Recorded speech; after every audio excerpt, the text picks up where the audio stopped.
righty, we are on the air tonight with you. Oh my gosh. Back. Oh, Guess man. who's back? Guess who's back? Mark and Steve. Mark and Steve are back. That's right. I know it. We are. We're in the new studio. I know we've had.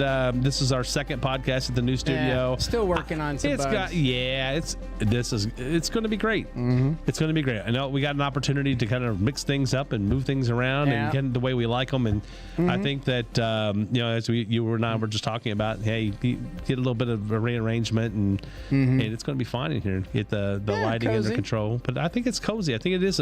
I like the fact that I can be behind the desk a little bit, and this it might be a little bit big for this space, but we'll make it work. But can he actually get bigger? I got a leaf.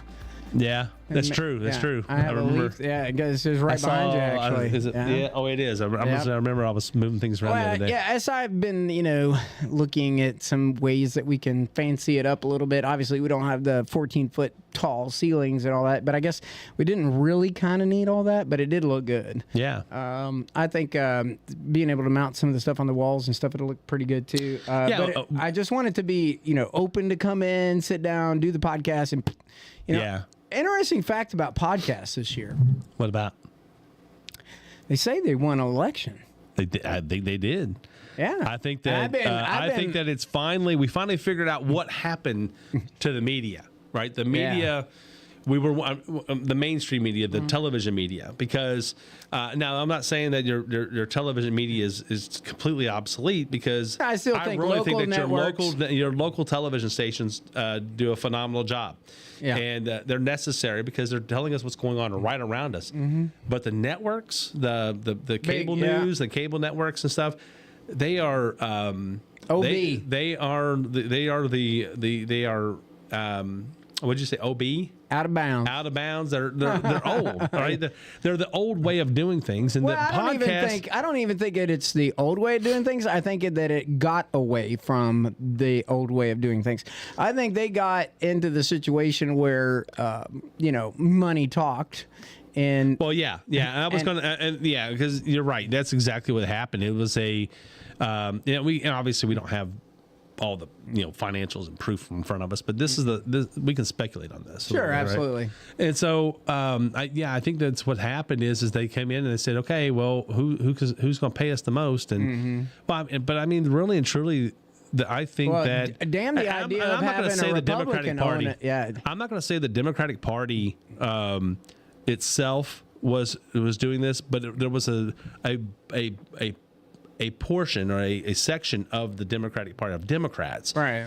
Liberals, extreme liberals, not even liberals, but really it's the extreme left, that had gotten a hold of the media. They started by educating in the colleges, taking over the colleges, and been so saying that for years. They were educating the next level of the next generation of journalists, and they've gotten away from journalism, and so they became almost everything you see on the network news, right? And I use news, in quotes, is opinion. Yeah. It's the network news is all about opinion these days. It's not about they don't just want to tell you what it is. They wanted to tell you how you should feel about it and how you should think about it. And if you don't think the same way as them, then you're just stupid. And you hear the pundits now.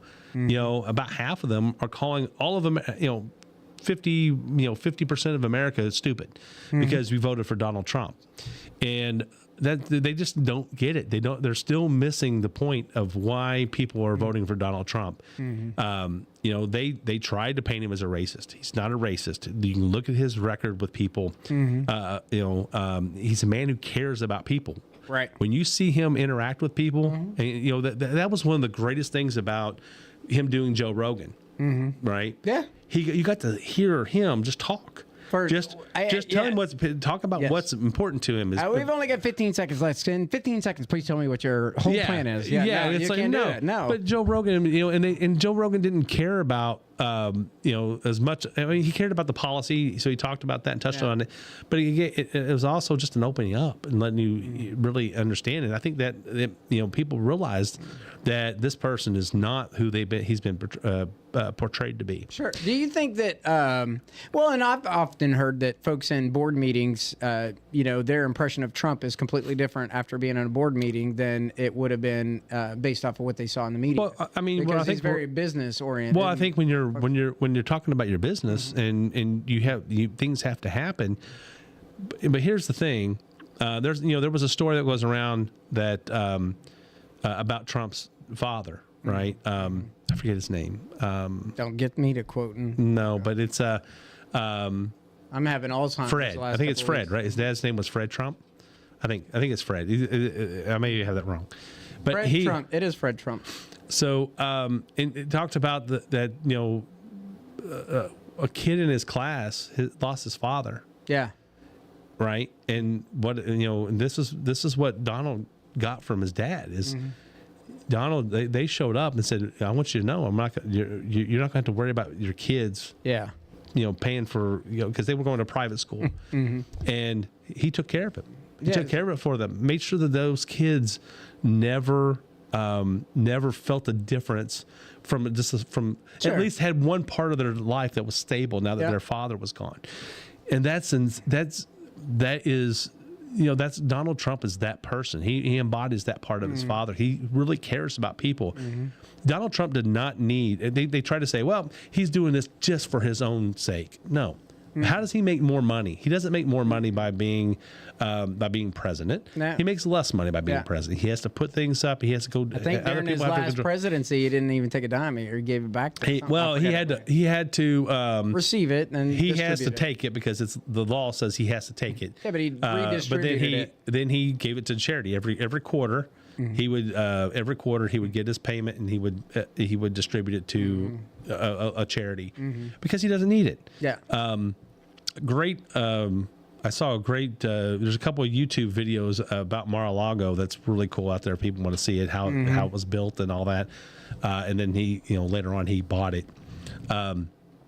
Really good, really good stuff. Because it's only worth $18,000. $18 million. Right? Well, it cost $2.5 million to build in 1920s dollars, which is about $36 million in today's dollars. It's funny you say that because and that didn't include the furnishings and the decorations. That was just to build the building on the land. No, but you say that, but like today, even in our own county, people are posting and raising a hubbub because it's going to cost a crap ton of money to build a building in Meade County. It costs a lot of money to do stuff. But and they've been kicking the can for 15 years on an animal shelter. Our animal shelter does not meet the current KRS for... so what do you do? It does. I shouldn't say that. I correct myself. It does meet the current state KRS for maintaining an animal control facility. It is not equipped to maintain the size of our county right now. Right. And that's the problem. We don't have a facility that's going to... So now you have to build. So they're putting it. They're putting on a plot of land where they're going to move the road department over there, right? So it's going to be a shared space. It is, and so it's not like they're spending all this money on one facility. They're actually building multiple facilities over there to compensate. So, and I think they've always. I don't think the Animal Advisory Board was put together by the judge executive to get all kinds of input and feedback from not only members of the elect, but also of the community and the businesses that are involved in the industry. Yeah. And all of the support organizations that go into it to help make sure that our animals in Meade County are maintained and cared for. In fact, recently they've had their first official case under the new KRS, which is still under investigation. I don't think they have a court date until like February the 28th. Or it's in late February for the one case that goes to animal cruelty and all that stuff. So Who manages that? That's the animal control. These requirements didn't exist before now. Now it's a law. The state says we got to do these things, and people are up in arms because we need to spend money on doing this. So it's not that they're building a $3 million facility so that we can slapstick it together and meet the requirement. They're also building a facility so we don't have to build another one in 20 years. That's the thing. You have to not just. I'm so tired of the mentality from people. I hear people all the time complaining about, and we can go into individuals, but the you hear people complain all the time about this and that, and, in the county. But if you do it the way that they're thinking it should, and say, oh, you're going to spend this amount of money strategically. If you do it the way that the people who are complaining about it think you should just spend it right now to build up to just what it would barely be the minimum standard, and then 10 years from now, you've got to go do it again because you're going to triple that. And if you would just think, what is this? You got to. We used to talk about the 5-year plan, right? Remember when we first started this podcast, and we were talking about that was the very first episode. You have to put the infrastructure in place that lasts the long game, not the short-term Band-Aid for the long-term Absolutely. Solution. You've got to think about. You've got to not be thinking about 5 years. 5 years is about what are you doing now to get to the 20 years or the 30 years. Right. And so that's what you really should be looking at. And sorry, I had a little bit of a cough, so I'm going to take a cough drop. Yeah, that's all right. So, so you have to be thinking about those things. You have to look 20 years down the road and say, okay, what is the population going to look like? What is Meade County going to look like? Because it doesn't matter. People say, well, I don't want it to grow. Well, you know what? The population is going to grow. It absolutely is. Or you're going to be running your own children off to keep it from happening. That's correct. And for me, as a person who loves his family, I want as much of my family to be around me as possible. Yeah. I mean, we're getting ready to go on a trip because our son is in the Navy, and we're going to go visit for the holidays, and this is the week we can do that. Not all of us are getting to go, but at least Kathy and I are going. And so he's down in Norfolk right now. He's in Norfolk. He lives in Virginia Beach, but all the same place, right? Which right now in the wintertime you can get oceanfront of Virginia Beach super cheap. Yeah, it's like I don't know that you want to go hang out on the ocean. No, but it's still get a nice view. It's a little bit sunny, but it's funny because he got Matthew got married. I said his name now, but he got married out there on Virginia Beach this time of year. Oh my! And it was like I think they have the they have that big statue of what's his name? The Neptune, the big Neptune statue down there on the waterfront. And so they got married down there by that, and it was like it was cold, frigid. It was cold, and then we had the bright idea we were going to walk. There was this restaurant we wanted to go to, and we thought, okay, we'll go down this restaurant. It's got to be just up the boardwalk. It was like 1.5 miles, 2 miles, and so it's finally I got over and I said I just got on my phone, got an Uber because we were too far to walk back to the car. Yeah. And too far away to keep walking. It was so cold. So anyway, we Ubered over there. But it's a great place to visit if anybody has the opportunity to go over there. It's not super expensive even in the summertime. But the long-standing talk of this is about the long-term solution. Yeah. So how do you get to the? Yeah. How do you? You've got to think about the long haul because in 20 years, even in 20 years, you've got to be prepared for those updates and upgrades that are going to be necessary. But that gives you 4 5-year plans to start planning for that. So right, and the infrastructure that went into the land, and that's what I hate about. Okay, it's so quick to put your opinion out on social media and blast it, and you got 5 other people that ask the same or fall in line on the same thing, but you don't have all the information. Well, here's the information: the land that is already owned by the county, but it did require the ground earth movement to make it buildable. You got to pay somebody to do that. You got to pay somebody to do that. So incorporating all of this into one big package is obviously the ultimate goal to cut the cost, but you still need to have the infrastructure in place. So, in the long game, okay, so we kick the can. We fix it now. It's broken. We fix it next year. It's broken. A new law comes out. You got to fix it again. You're not planning with a budget. You're reacting. And so what they're trying to do is for both of these facilities that are going to go on that land, they're trying to make sure that the land is expandable. One. so that they can meet the growing needs of the county, not for just a 20-year plan. What is the 2045? What is the 2060? And you can hear that if you go to the meetings. They talk about this all the time. I want to know what is the what would we need in 2060? Yeah. I know where we can be in 5 years. I know where we can be in 10 years. But what is the because need? really, we keep saying 20, but it's really 40. You got to be thinking an 40 entire years. generation of people. That's right. That's actually, really 2 generations down the road. But you have to be thinking like that. My grandchildren, right? My children live here, or at least 2 out of the 3. Yeah. And my grandchildren are going to school here. They're and I want them to be here. I want them to say, hey, let's stay. But stay they close to probably home. won't get involved until they're maybe 20 years beyond that. Exactly. Which is their 40s or their 50s before they publicly want to engage, which is where a lot of our conversations come from in social media space. Yeah. Because, we feel the impacts because we are raising a family or all of those other things. And then when you start to say, well, I'm working my butt off and I'm paying taxes and this, you start to care a little bit more because it's a bill. Yeah, and I don't blame people for caring about how much we're spending. Yeah, or why we're spending it. But don't get the blast information. It. Yeah, don't go to social media and just put it out there without all the information, because ultimately, when the real information comes out, people are going to realize that you didn't know what you were talking about. That and you're cherry picking. It's careful. Yeah, and always. Always. And I think we said this throughout the entire campaign. One of the things I think that did not help in nationwide, locally, is the smear campaigns. The smear campaigns, honestly, I think hurt them. I don't know why they think that that's better. Because it worked for a long time. I know, but for a party that talks about bullying and all that other crap, wow. Well, they're the biggest bullies of them all. Well, I mean, it goes into the hypocrisy. I mean, look at what Joe Biden just did. I'm not going to do it. I did it. You know what I mean? Yeah, I will. If they're ever going to do anything that they said, Mr. President, will you abide by the court's findings or the jury's findings on your son, on Hunter? Yes. Yes. Is a pardon out of the question? Yes. And we know he said that 6 months later. And we know I'm pardoning him because he's being persecuted because he's my son. That's a bunch of bull. That's the biggest. We sat lump of around bull. the turkey table, and I looked at my son, and I just couldn't spare the idea of seeing him behind bars. Yeah.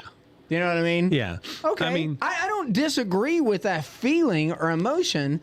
But you come from the office with the largest amount of power, and you are the leader of the Democratic Party right now. The biggest problem of it is that he goes back 11 years. Oh, no, not just 10. No, I know. Not just 10 years. Yeah. 11 years. That's what. And when was what was 11 years ago? He started on the board of Barista. The whole thing I got you. that Biden bragged about holding them hostage, holding money hostage I understand. to get the prosecutor done, and then when Trump said, "Oh, that really." No. And then Trump said, "Hey, you need to investigate this and see what the corruption is."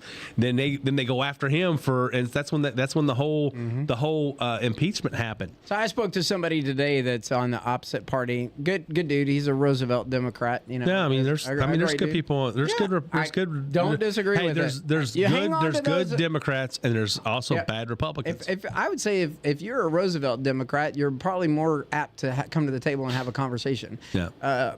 That's like my grandfather's. But at the end of the day, that doesn't matter as far as my concern. But we were able to have a conversation because we actually talked about this a little bit. But it's just an example of the falsehoods that you get disappointed in, and then you just get discouraged as a voting person. I guess it doesn't matter what I say because they're going to do whatever they want to. All of those underlying statements come out, and it's where's the Boy Scouts? Where is the Boy Scout in the position of being the leader of the free world? But where's also the animal? Where's the one that's going to toe the line? We're not doing that. I don't care what you say. That's not what the American people want. No, we want our own agenda. But the media ran with it for 6 months. Yeah, and look how he embodies the principles of the integrity and all that crap. And everybody knew. Yeah. Even they knew when they were saying it that the likelihood was he was going to pardon Hunter. Mm-hmm. one, he doesn't need Hunter in a position to ever say that he did something, Right. Because it could be that he loses his reputation if we do find out for a fact that he was involved, and I think most of us feel that he was, and that he's been getting paid behind under the table for all these years, and he's I think that Joe Biden is the embodiment of a senator who has gotten filthy rich off of his position. Now, here's the thing: I don't think he started out doing it very well, because I heard a story one time that I can't remember where I heard this, so forgive me. I'm sure it was on a podcast or something somewhere, but it was they said that Biden, that when he became vice president under Obama, that Obama looked at him and said, "Yeah, how come you haven't been you haven't been doing this right?" And so. And I don't know how true that is, but it's just a matter of the thought that that's kind of like the expectation that you go in, you have all this power, and it doesn't mean you're doing something corrupt, right? It means you're writing a book and people are buying it, right? All of a sudden Hunter becomes a painter, and I think that my personal opinion is that they did that to launder the money, right? That they were how do you explain all this money that's coming in? Well, we could speculate on a million it's a lot of things. speculation. But. If you were to ask Hunter Biden, though, I think on that he was trying to do recovery, and that was an outlet for him. Did it get attention? Did he sell some paintings? Hey. Yeah, but $1.5 million. Come on. I know. Come on. There was Picasso not a payment. Starved before his. No, I'm just kidding. I mean, most painters make more money after they're dead. What was difficult for me, though, is that the media went, look at the Republicans and how they're reacting. Where's the journalism? Like, why aren't you reacting? Most of the Republicans are just laughing. Yeah, no, because we knew it was coming. Yeah, but no, we're not. But why would your headline be, the Republicans are freaking out because Joe Biden decided to? No, we're freaking out because you lied. Because he lied. The media went along with it, and we all knew it. But you won't. We're not freaking out. We just knew we were right. And you're going to condemn us for even. But there are some people that they're making this thing like, how come all the January 6th people? There are some people who are saying, listen, if you broke the law, if you broke into the Capitol that day, you broke the law. You broke the law. Yep. And you should go to jail. Now, should you go to jail for 15 years for basically trespassing? Don't know. No, I don't think so. I think that those people were examples. They were made. They were meant to make an example that if you ever get out of line as a Republican, you were going to get removed. Yeah. Something wrong? Yeah, no, you're good. I got the wrong picture-in-picture screen up. That's all right. Oh. Keep going. You're good. I just caught you. Had a little issue. Mm-hmm. Anyway, but hey, the election's over. Yeah. Donald Trump is going to be our 47th president. Mm-hmm. I'm super excited about that. I think that this is going to be very interesting to watch the next 4 years. It's going to be very interesting to watch the next 5-6 months. Mm-hmm. I think that we're going to see things happen very quickly. Now, we still have to deal with getting through the Senate. They talked about Pete Hegseth is maybe Trump is going to have a backup plan for Pete Hegseth because and I think that's an unfortunate thing because Pete Hegseth was coming. Well, I know. It's okay, but I mean, I Pete, didn't know if but it's wrong. It's wrong. He had affairs on his multiple wives, and he's had 3 wives, and he's had an affair with on 2 of them, and maybe it's this one. He was actually between his second and third wife during this, but he was kind of with the woman he's married to now. Mm-hmm. Anyway, that's probably his big hang up in life is he likes girls. He likes girls, and I think he's a change. I hope and pray that he's changed in that avenue. But that doesn't mean he's wrong about the thing on how to do the job.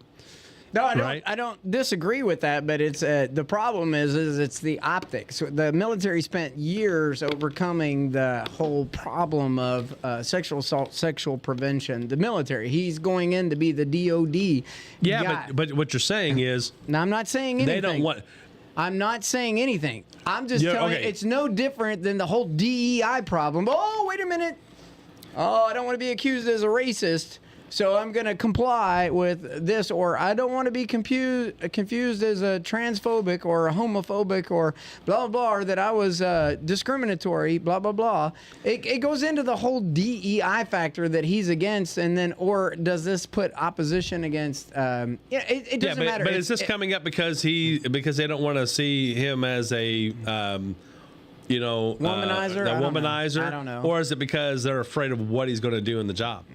It could be both. It doesn't matter. They're going to use the optic of whatever. Right. It's I really don't think they care about the optic as much, the womanizer, as much as they do what they're afraid he's going to do in that 100%. job. Did you hear who they're thinking about replacing him with? Yes, absolutely. Ron DeSantis? Are you kidding me? No. Oh my gosh. I think you would rather have Pete Hegseth. Well, I don't. Yeah. I think so. I think you'd rather have Pete Hegseth. I would be honest with you. If you wanted to pick somebody, I would want an academy graduate. I would want somebody that has either been in the State Department with years of experience working with foreign nationals, or somebody that has a joint ops 4-star command at some point. Pete Hegseth is. Do you really need to have a star? No, just hear me out. I'm hearing you, but I'm not understanding you. Okay, when you think of somebody that's worked in the joint operations world, commanding either EUROCOM, NORTHCOM, SOUTHCOM, AMERICOM, whatever, all the cons, right? PACOM, largest area of focus in our global region. There's a PACOM commander. It's either the Navy, an Army, or whatever, but they wear 4 stars. And those people do not get 4 stars and command a large region of the globe without some history of joint operations, working at the Pentagon, understanding the money flows and all the this. in and outs of different things. I get that. Yep. I'm sure that if the proper person was selected, or interviewed by Trump, he would find that good. And a general officer is going to serve the president of the United States. That's period. That the guy picks his generals. You know what I mean? The president. It says. But by authority of the. But 8 years ago, we went through this, and you saw what happened to Trump from some of his generals. I don't have a disagreement about that. I know. I'm not worried about that. But he knows what he did before, and he knows what he can do now, and he gets to pick his generals. He's learning. Yeah, and that's why he also gets to choose. But he also gets to pick his Secretary of Defense. Yes, no, and.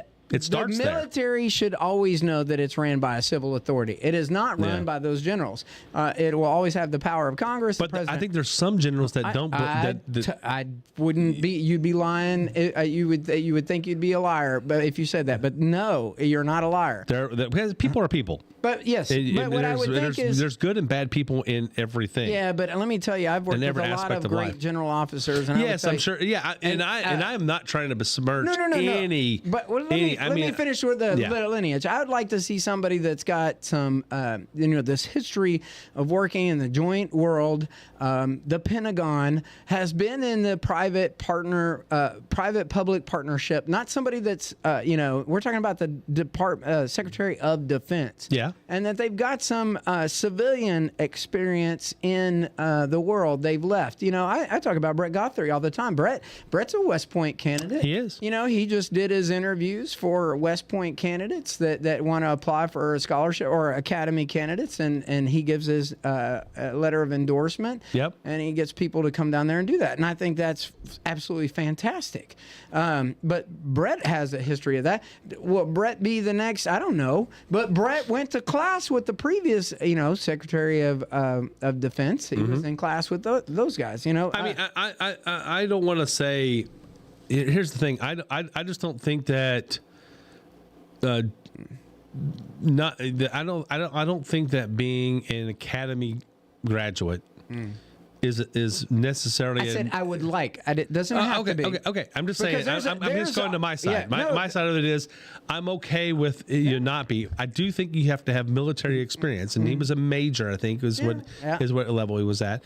And that's not a very strategic position. It's not. It's not as strategic as it could be. But in his civilian life since then, he has spent lots of time. I mean, because you also remember he's also a Harvard grad and a Princeton grad, right? So that there's a lot of there's a lot to that. I don't know the definition of what he got, but there's a lot of programs where there's a lot of officers that get Harvard credentials and Stanford credentials through their military officership. But maybe, but if he is a Harvard grad and all that stuff, that's fabulous. I don't hold that education against him. Because I think he was actually. I think that probably one of the reasons why he got out because of the resume that it makes him more, employable. Yeah. And honestly, it's when I can get offered $200,000 a year to plus get out when he got out, that's what was kind of like in the beginnings of what you see that a lot of people don't like about the military today, and what's really hurt recruiting a lot. I believe. No, you're not wrong there. Yeah, I mean recruiting is what did we miss, like 16,000 people last year or something like that. Don't get me wrong. I would have been. I'm interested in to see where the ride goes for Pete Hegseth. Yeah, I think it shakes things up. I hope he gets in there and it shakes things up in a good way. Yeah, that's the thing. I understand. I understand the risk. But this is not something that is such a risk that we can't be corrected, because there are there's levels of one. Donald Trump is still going to be the president. Donald Trump is still going to take advice from other people that he trusts in the military. Yeah. And Pete Hegseth is going to be there to do the bidding. He serves at the pleasure of the president. Yeah, at the pleasure of the president. So. I always go back to that JFK movie where they were talking about the Cuban crisis. Yeah. And the civilian is like, you will not do that, General. You will stand down. You don't know what you're talking about. Yeah. I said and you got the civilian going up against the. It's funny. I always think back to that as a great example of why we have civil authority over our military, and that's why it works for us. Because if you don't, a lot of military leaders will run the country. Exactly, and that's you see that happen over and over again. I think that's the big difference between the United States and any other republic ever. Cuba is the greatest example of our closest neighbor that happened. Fidel Castro. I mean, Mexico is not. And Mexico, I'm not sure how Mexico's military works. It's a much smaller military than what we have. What did you think about the Canada talk this week? That was funny. I mean, I know it's all tongue in cheek and stuff, but hey, can Canada become the 51st? Politics. I went on. I was on X, kind of like doing some commenting and stuff on this, and it was like. And I said no. I said Canada would have to at least be. It would have to be at least the 51st and the 52nd state. It couldn't just be the 51st. It would have to more than likely be the 51st, 52nd, 53rd, and 54th. And maybe even the 55 and 56, because it's a very vast land. It is. And so, yeah, you could say, one, we're not going to just let you come in and become the largest state. Above the Arctic Circle, so. I think California and Texas are probably more populated than Canada. What's the population of Canada? Can you look that up real quick? Yeah, I didn't look it up. I meant to do that earlier. Keep going with your thought. I got it. Anyway, so it is a. But when he said that, I mean, it was covered better this time. Instead of saying 38.93 million. 38.93 million. So that puts it probably. It would probably put it second. I think California's got 54 million or something like that. Yeah. Well, let's see here. Unauthorized immigrant population was 11 million in 2022. 20 What was California? What's California's official? Hold on. Yeah, I don't have my computer on me today. So, anyway, where I'm going with that is, so you'd have to break that up. I mean, you'd have the same thing we have here, because you have like British Columbia, you have Quebec, 39.11 million. So it would be just under California's official, and probably just above Texas. But give them a heck of a lot of representation in the House. And small, yeah. Well, It would, and so you see where I'm coming from. So, and then they would only have 2 senators for that entire region. So we can say that, but then, I'd rather have 10. well, I mean, then you have to figure out how. I would rather them break it up 5 and 5. Five states. Three.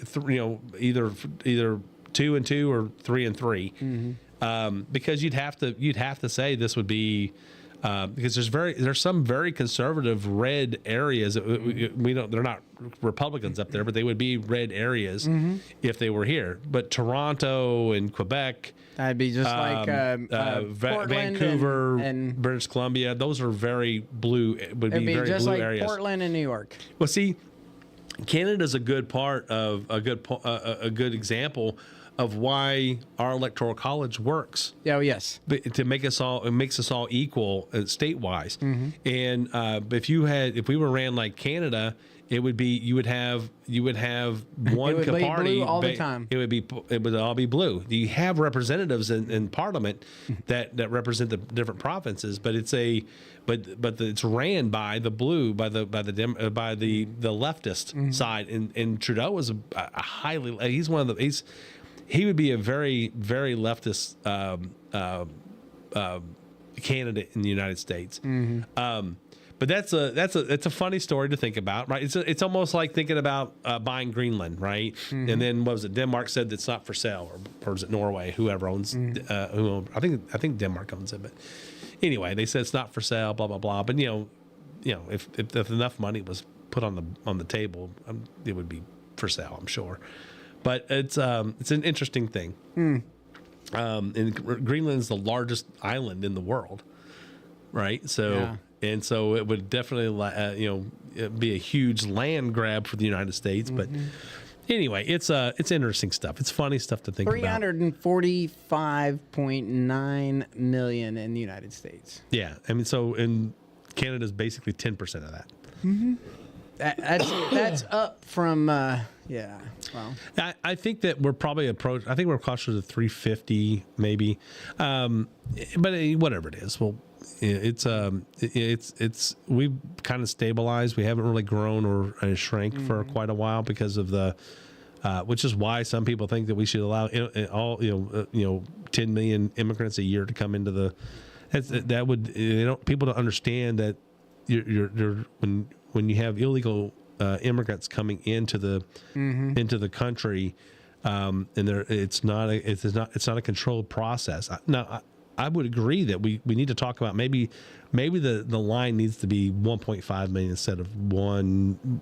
I mean, right now the goal is like 1 million to allow 1 million new immigrants every year. Yeah, but that should be universal, not. And under Trump, the legal immigration was actually got up to around 1.4 million, I think, at one time. So he opened the door a little bit more in his first term for legal purposes. That's never talked about.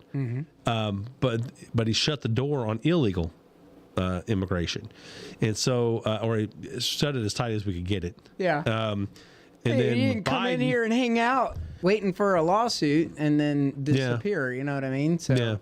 So it's this child thing is nerving to me, though. Yeah, I mean the fact you got 10-year-olds showing up on the border. How about the 2-year-old that could? Oh, I saw the 2-year-old too. Yeah, I mean, and according to that'd be child abuse. What's the new border czar? What is his name?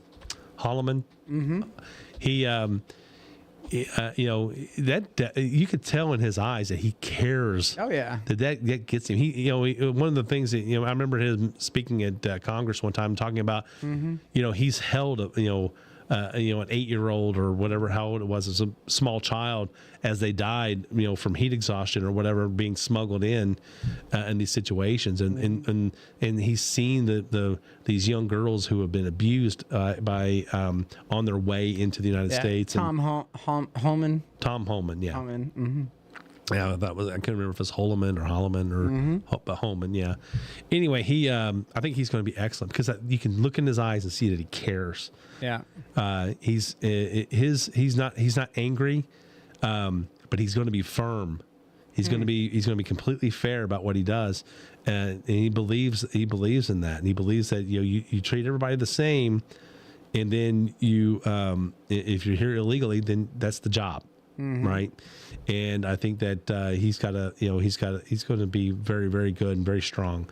And then the goal is, I mean, nobody should be thinking that this is all going to just change overnight. That you're going to suddenly you're going to make more money at work, and the prices at Taco Bell are going to drop by half or 20% or 30% so you can get a taco for less than $2 again, right? It's going to be it's going to take time for things to stabilize, and it's probably going to be more like 3 or 4 years. You're going to start seeing the wages start going back up, so that people are making more money again compared to what inflation is. So you're going to have to hold inflation back. Maybe there'll be some deflation, hopefully, because if we can get the fuel prices down so that you're not spending a ton of money to get goods from one point to another, then maybe they'll be able to ease in some price reductions and things on things that'll help the entire economy. But the fact that people, I saw somebody say over the last couple of days that they sarcastically talked about the fact that they're expecting people over the Thanksgiving holiday, people traveled. They said it was like a record year for travel, and they're saying, and they started laughing, and sarcastically, tongue in cheek, saying, "Oh yeah, but you couldn't afford blah blah blah." It's like, and the economy sucks. It's like, not everybody's traveling, dude. Not everybody's traveling. There's different levels. People are not getting in the car and driving. A lot of people are still not getting in the car and driving places. And the other thing is a lot of people are putting money on credit cards to survive, to try to maintain, because they're thinking, hey, if I can just maintain for right now, then maybe I can get a raise in the next year or so, or maybe I can, maybe prices will drop and I'll be able to, be able to afford this a little bit better. And so that attitude's out there, right? And so and people want to feel good again. And and the Donald Trump winning has boosted a lot of people's attitudes. Sure. The market even shows it. Yeah. So the market's been way up. I don't know what it was today. I didn't check today, but it was up. And it's going to. They're expecting it to keep going up. Now I don't know. Some of that's going to be adjusted. I think there's going to be some adjustment. Sure. And I'm not a market analyst or anything like that, but you've seen these. We've all been around enough to say the market can go up for so long, and then it's going to do an adjustment. There's going to be a sell-off, what have you. They had a sell-off last week. I think just before Thanksgiving. Yeah, I think it was. It sold off a little bit, and so it'll ebb and flow like that for a little while, and we'll see. But again, the economy is more than just the market. The economy is, how much am I spending at the grocery store? Right now, everybody's on the verge of getting a tax increase in early next year. Yeah. And I'm hoping that that's the first thing they're going to work on, is to make sure we can at least maintain our taxes at the same level, or maybe even lower them a little bit, so we can get a little bit more cash in our pocket, so we can pay off some of these things and stuff. So people won't have so much, won't have the burden that they have. Right. And this is weird. I think we lost our stream. We're not streaming now? I think we lost it because I'm in Facebook right now and it's not there. We're not live. Hold on a second. Super weird. This would be a waste. Did we record it? It's recording, yeah. Okay, well, we'll just record it. We'll just drop it on. We'll just drop it back in later. If it's recording, we're okay. No, it's recording. Okay. All right, well, that's good. It booted me out of Restream.io. That's where I was at. Oh, that's kind of wild. Anyway, so let's pull it up to a wrap, and then we'll. Okay, well, but guys, listen, it's Christmas time. I'm hoping and pray that everybody's going to have a great Christmas. To that order, our next event that we're promoting is that a week from tomorrow, next Thursday, the 12th. we will have the Christmas party. The Meade County GOP Christmas party will be at the venue at Roberts Family Farm. It was in the messenger this week, and it's been in there the last couple weeks. And we will, it's $35 at the door, and we hope that you all will come out and join us. Come out and join us. There's still tickets available. But not a lot, but a few. So give us a call at 270-945-3418, and we'll make sure we get you a ticket reserved for you. The next thing after that, we will be hosting. No, this is not an open event to the public, but just to let you know, Meade County will be hosting the 2024 second district, the second district GOP. Meeting on the 14th, so we'll be hosting for the first time ever, and I think that's a great thing. And then next year we will have we will be doing our Republican Party a reorganization, or it's a reboot. So every 4 years, the Republican Party completely tears itself down. The leadership of this year is not the official leadership. They will take a temporary job to just run the meeting, but they will. We will be able to choose new captains and new captains for the. For each precinct, and then those folks will get together at the county level and choose who our county officers will be. So it's always exciting. It's a little hectic at times to get all that put together, but we will have that probably in late February. We're trying to put the dates together with a location, and that will be also in the newspaper, and we will put it out on the podcast and things. We'll have all that set up by mid-January. So. We ask every Republican to come out. If you are a registered Republican at the time of the 2024 presidential election, you are eligible to come out and vote in that. So very cool. Very cool.